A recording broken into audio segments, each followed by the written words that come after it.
Hey guys, Lewald Evans again here with you today. This is going to be my third video. If you've already watched the first and the second, I appreciate that greatly, especially for you returning. Now, it's very important that you watch the first video because it's going to provide a foundation that's going to make all of the rest of these videos so much more useful. Now, I actually just got done having lunch with a friend and I actually had a really great time. It's probably going to keep me in a good mood the rest of the day because, like I always say, social interactions are priceless.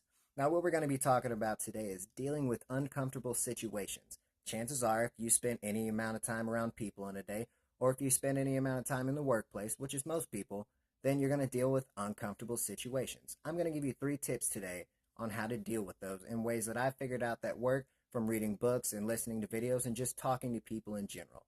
Now, the first thing I'm going to bring up today is from a guy named Tim Ferriss.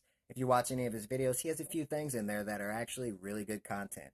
One thing he says is regularly practice doing things that are embarrassing to you that have no grandeur or importance.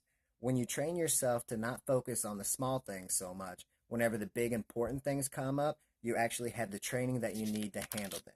Which brings me to the first point that I'm going to talk to you about is practice uncomfortable things.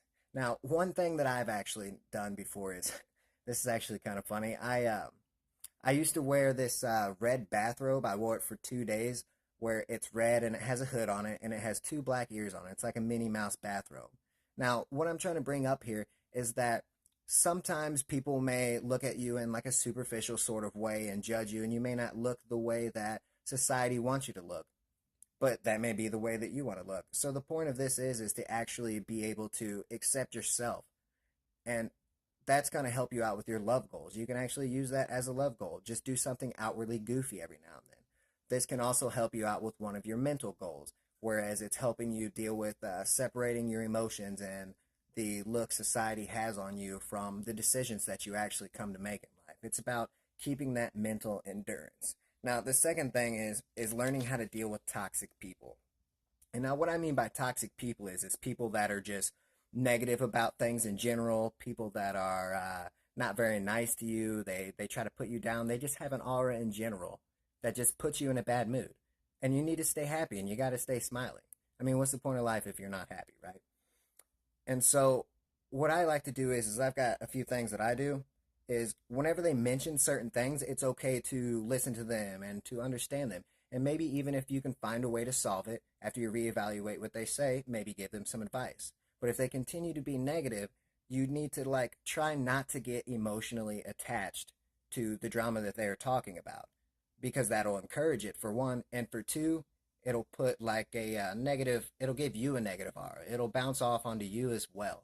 Another thing is you got to learn how to use shut down responses. Shut down responses are things like whenever you're texting someone and you feel like you say, "So what are you up to?" and they say nothing, and there's not really any way that you can respond to that. And there's things like, "Okay, well, can you do anything this weekend?" And they're like, "I don't know." Like, "I don't know, nothing, yes, no." Things like that, that there are no conversation that can be built off of it. Those are shutdown responses. Another thing, like the third and final thing that I would say that helps out a lot is if you feel like you've come to the point where you cannot find out any reason why, like you cannot solve the things that are uncomfortable about these uncomfortable situations, then you might need some help. Get together with a good group of friends who always seem to have good ideas and they're always on your side, and just write down the uncomfortable situation at the top as like a heading. And then you want to go ahead and just write down however many points it is that you feel like there are that make the situation uncomfortable. And then what you want to do is you can bring in rapid fire brainstorming. That's in my second video. If you haven't saw it, be a good time to watch it right now. And you can rapid fire brainstorm ways to solve these uncomfortable situations. That way, whenever you end up in them again, you already know what you're going to do. You just go down your list and you figure out, okay, this is making me feel uncomfortable. You know what?